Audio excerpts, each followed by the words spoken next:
difficult, please just, it's important to save your life. It's important to separate for a while. I think that could make things easier. If you notice that there's too much tension and your life is in danger, it's better safe than sorry. So just separate and try to solve things when at least you're at a different level. And also try to look for someone who is neutral that can help you solve your issues. Yeah, thank you. Awesome. Thank you. You're welcome. So far, so good. Anybody else?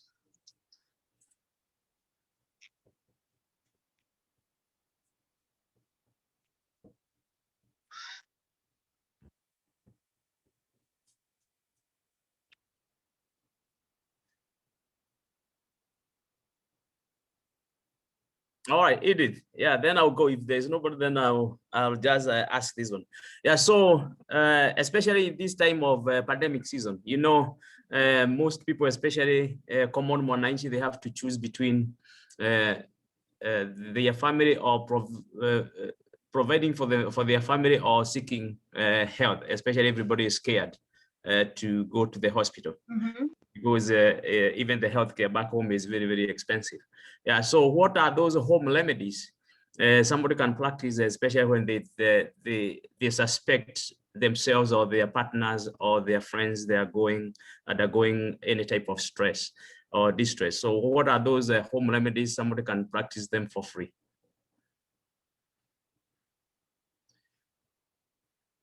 Okay, like I said, communication is important. Like this time, I know so many people are isolating, or let me say like social distancing. So you're with your families, communicate with your families, have time with your family. I think it's a good time for bonding. Know what each family member is going through, talk, don't just keep quiet. I know it can be a little bit difficult for so many people because they are not used to, especially staying together for so long. It could also bring other issues will arise, but it's important to bond during this time. Know your family members, ask them their interests. I think it's just a great time to bond with the family and to know each other. Yeah. Thank you.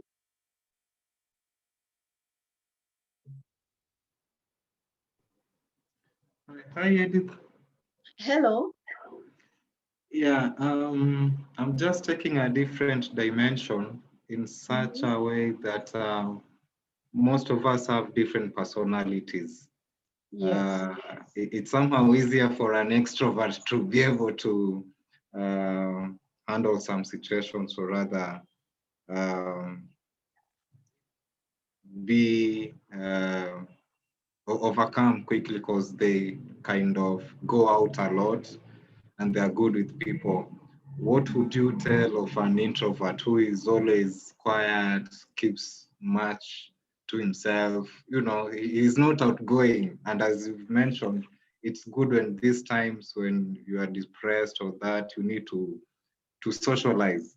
And one of the signs you mentioned at the male stage, when you draw away from people or something like that. So how would such a person, or what would you advise such a person to in regards to? Okay. Yeah. Thank you. There's so many people who are, like you say, they are introverts. So it's difficult even to know whether they are going through a problem. But what I'd like you to know is that introverts, it's just a personality. It's not that because they are quiet means that they are going through something. It's just their personality. But for example, if an introvert is not able to speak out what they are feeling, I would advise that they journal or write down their feelings. Like I had said before, so if you feel like you cannot speak to someone, it's important to just take a book and start writing down what you're feeling. When you write down, it helps you release the emotions. So you're able to know this is exactly what I'm feeling, and I'm able now to like get in touch with my feelings. If I'm feeling sad, I write down I'm feeling sad, and then why am I feeling sad? try to note down, what can I do about this? Replace them with a positive thought, you know, yes, you can replace them with a positive thought, or just change your thoughts altogether, so that you're able to have that cathartic relief. Yeah, so it's important to journal down and also practice gratitude. Thank God or your maker for the things that you're actually grateful for, because apart from the pandemic, there are so many things that are positive that are going on. So it's important to note that gratitude is another important aspect, and also meditation. Just sit down and be in the present moment, like being mindful, like what we said. What mindful does is that it helps you focus. So you're able to focus on your environment at that particular time, and you're not thinking about the past, you're not thinking about the future, you're just thinking about the here and now and what is happening around you. And that helps you be in the present moment. It helps you be in the here and now, and not the there and then. Yeah, thank you. Awesome. We have another question in the chat box that says, hello, Edith. If you have a friend who is stressed, how do you help them calm down and encourage them? Thank you very much. If your friend is stressed, like we said, help them speak out. If they are able to talk, be there for them. Let them listen to them. It's important to listen. So listen to what your friends are saying. Listen to them. Help them if you're able to help them. Don't advise them if you don't know exactly what you need to tell them, you know, because maybe someone tells you they are feeling depressed and you don't know exactly what to tell them. Please don't say anything if you're not sure of what you want to advise them. Help them seek professional help. If you know of a counselor or a therapist, please help them, make them know that they can find help somewhere else. And also, if you're able even to accompany them there, the better. So just help your friend, talk to them, and also just help them release their feelings, like be like their safe space. If someone wants to speak, don't stop them or don't stigmatize them. You know, don't have that toxic positivity. You know, sometimes I could say that I am feeling sad because of what is happening. Then I'm told, be positive. You know, that is a kind of positive toxicity that is not helpful. So let us listen to them and give them help where it's necessary. Yeah, thank you. All right. All right. Anybody else, please? Okay. Edith, somebody else posted another question in the chat box. She's called Eunice. Yeah. So Eunice is asking, when someone is stressed until they become violent, is it right for them to be sedated throughout? Does this affect their healing process? No, no. When someone is stressed until to that point, it means they are either suffering from major depressive disorder, like their depression has reached that level that it's major, or they could have another illness like depression or schizophrenia. So you could not know exactly what is their illness. Being sedated, I think it depends with their level of illness. It depends with how they are feeling and how they are reacting. So I would not say it is wise to be sedated throughout or not. What I'd say is it depends with their level of illness, and the psychiatrist who treats people with medical conditions will know exactly what the kind of medication to give them. Yeah, so the psychiatrist will actually know. So I wouldn't say that it is important to sedate them throughout or not. It depends with their level, the condition that they are undergoing.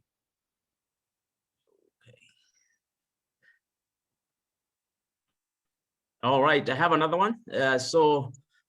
We all know about the mental health, especially if those people who are in the mental in the medical field. Yeah, so there is something associated with mental health, especially when you come forward and you confess or just say this is what affecting you. There is a huge word that a lot of us are, a lot of people are usually scared about is the stigma.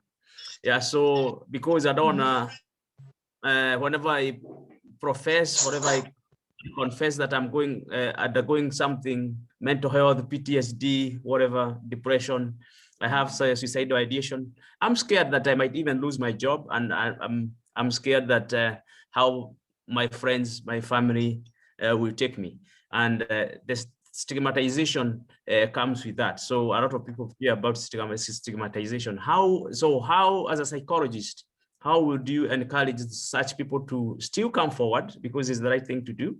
And how would you encourage them or just help them to go beyond the stigmatization aspect of it? Wow, thank you very much. First of all, let me say that like mental health is the backbone of health. So there is no health without mental health. If you are mentally unwell, you'll be unstable in all aspects of your life. Mental health can actually affect your physical health. It can affect how you socialize with people. It will affect you spiritually. It will actually decapacitate all the levels of your life. So it's very important to note that there is no fear, or there is nothing wrong with reaching out. I know so many people stigmatize mental health and stigmatize people who are suffering from mental health, and that is actually very insensitive, and because they are not informed. The levels of mental literacy, especially in Africa, is very low. And that's why it's important that we come out. You know, nobody wants to have a mental illness. Nobody signs for it. It can actually affect anyone.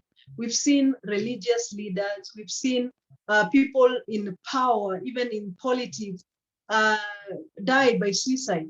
So actually, it does not choose whether you're poor, whether you're rich, young, or old, whether you're a youth. Mental health can actually, mental illness can affect anyone. So stigmatizing people and laughing at them is not the right thing to do, because you realize that there's so many uh, reasons why someone could be affected by mental health. You could find that genetics is one of the reasons. If there's a gene of mental illness in your family life, you could also be affected by mental with that illness because you have that gene. So it is not your will to have maybe depression. It's not your will. Then we have a chemical imbalance in the brain. Some people, because of the chemical imbalance in the brain, they are affected by mental illness. The environmental issues and how someone was brought up. So many people have gone through childhood trauma. There's so many things that can actually cause someone to have a mental illness. So mental illness is not only about not being able to deal with your issues. That is not it. It's actually more than what people think it is. So it's very important that we enlighten ourselves. Let us know, let us learn, know what mental illness is all about, what mental health is all about. Let us help people out there. If someone comes out, don't shut them. Don't stigmatize or laugh at them, because you don't know, tomorrow it may be you. And you see, when you stigmatize someone, it will even be harder for you to speak out. So it is okay not to be okay. If you're feeling that you're not okay, reach out. There are people who are willing to help you. So don't just sit down and die with your problem there. Reach out to people. Reach out to people. Yeah. All right, so far so good. Yeah, so yes, this would be my last one. And so as a psychologist based in Kenya, and so I would like to know, or maybe the audience would be interested to know, do you guys have any resources in place? Do you have any platforms? Do you have any groups? And what are the systems in place to tackle and take care of mental issues as their lives for the longevity. Wow, thank you very much. I'd say that we are still trying. When it comes to mental health in Kenya, we are still trying, but there are systems that have been put in place. At least right now, we have people coming out, and many people are advocating for mental health. We have hospitals that are now dealing with mental health issues in Kenya. So I guess the level 4 and level 5 hospitals, they have a psychiatrist or a psychologist there. So it's important that people reach out. We have like the Mathare Teaching and Referral Hospital. We have that is a major hospital that is known for mental health issues, but also we have organizations that are supporting mental health, and they are very vibrant. So Kenya, we have like Befriend Us Kenya, we have Kamili organization, so many other organizations that maybe I can mention later, but we have organizations that are supporting, and also in our institutions, like the universities, we have the wellness centers there. So if you're a student, it's actually important that you take advantage of the wellness center in your institution. If you're feeling, you're not feeling well, just go there, explain yourself, and I'm sure that you will find help. I know we have private practices, but the private practices could be expensive. So just reach out. Like I mentioned, Befriend Us Kenya and Kamili organization, because they actually offer free services. So there you just walk in there or call their number, and you would find help there. And then I know there are very many like forums online that's going on. Like the Chiromo Hospital offers so many online sessions on mental health. So you could just search for Chiromo Hospital, and then you'll find out their sessions that they offer. And also under the Global Goodwill, Global Goodwill Ambassadors, and also Global Youth Mental Health Awareness, which is also known as GYMHA. Please search for it on all the social media platforms. Global Youth Mental Health Awareness. It's an organization that is doing great.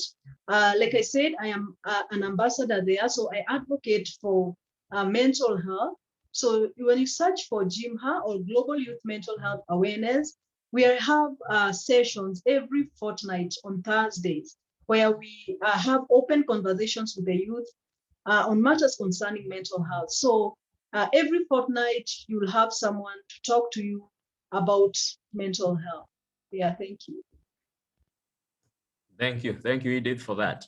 Yeah, so Jeffrey is asking, has posted a question in the chat box. He's asking, referring to those that we call mad. Question: At what point can therapy or medication restore one's mental health?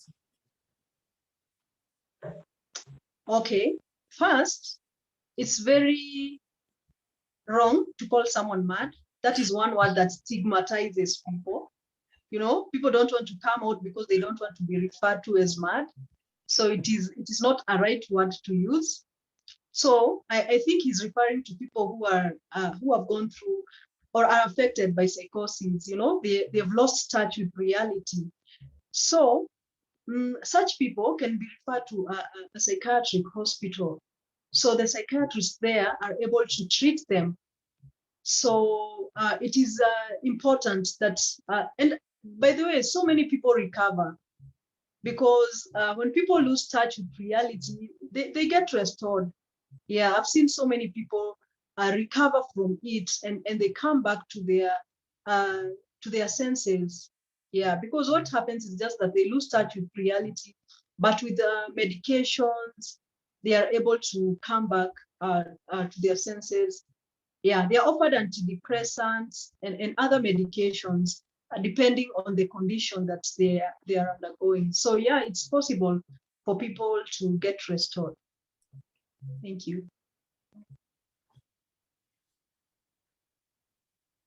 All right, another one. I think they are coming quick and fast.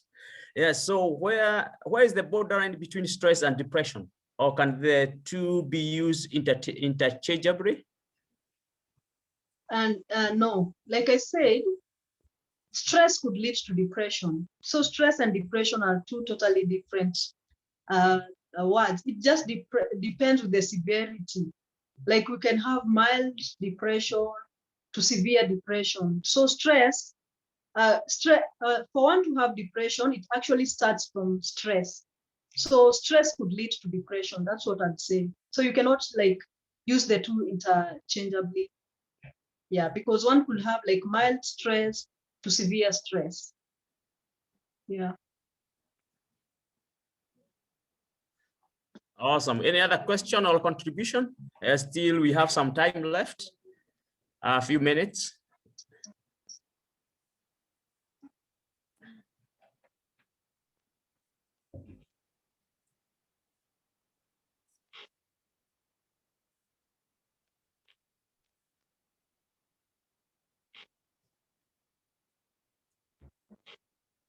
All right, I guess there's no other questions or contributions. Yeah, so we might call it a day.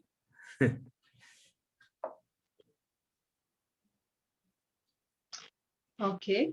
Okay, Edith. Yeah, so just Yes. just elaborate, because just going by your content, we might request you to stick here for some time and just share with us what you have. And so do you see yourself coming back and maybe sharing the rest of the cake with us? Coming back for another session. Yeah, session. Yes, definitely. Okay. Okay, so yeah, I'll hit you on the side chat, and then we can plan for the next session.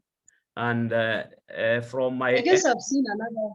okay. Oh, okay. I guess Okay, yes, from Josephat. Josephat is asking, when you realize that your colleague or family member is depressed, what should be the first thing you should do?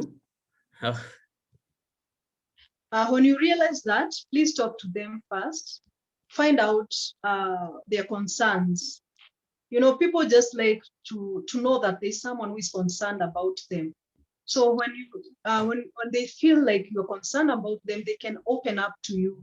So just find out what is going on with them. Ask them. Don't keep quiet. When you keep quiet, they feel neglected. So ask them. That is the first step. Yeah. Thank you. All right. Anybody else? I don't want to close the doors on anybody else with a very burning question or contribution.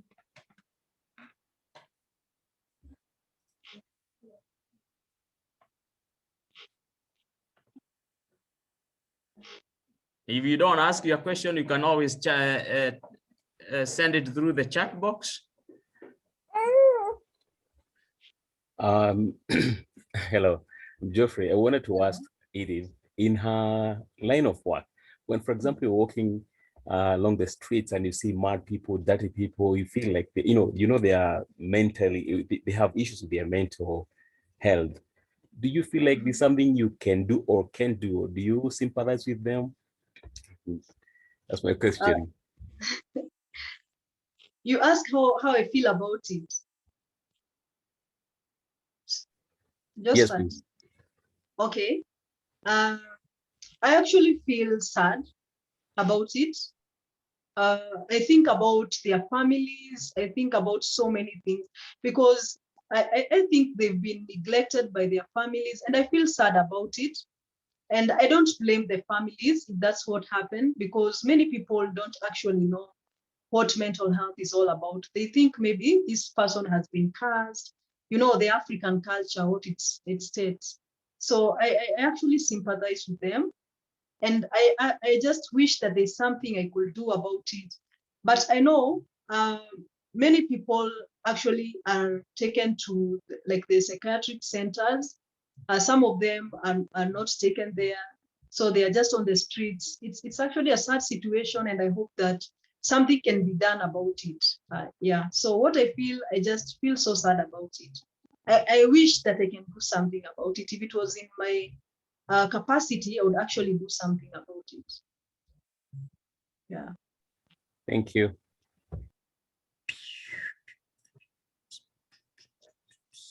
Yes, I think somebody wanted to ask a question, but I think they did not complete it. Yeah, because I think they typed it halfway, because it says when it comes to dealing with stress or depression. So boy, Wangari, so could you please complete that statement, so at least we can be able to know what you want to ask.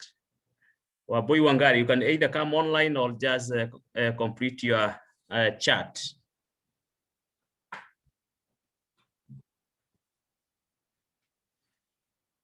All right, as we wait for Wamboy, so does anybody else have any other question or contribution?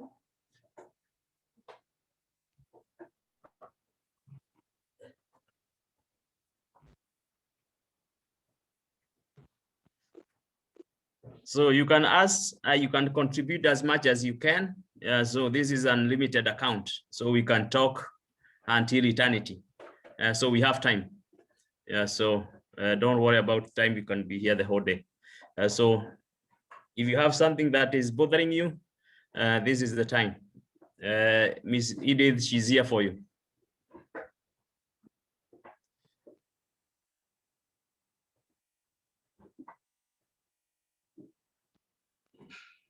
Oh, I think she was commenting. Oh, yeah. Yeah, she was saying when you have stress and depression, taking a walk and working out helps as well.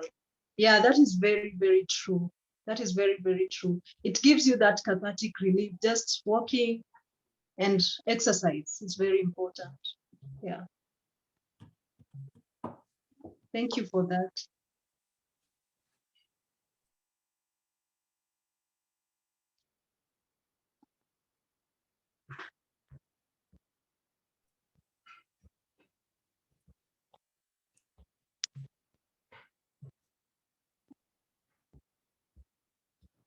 So anybody else?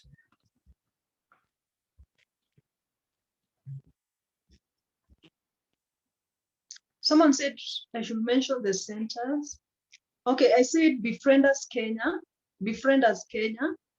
Okay. We have Kamili organization. Like just the way I'm stating it, Kamili, Kamili,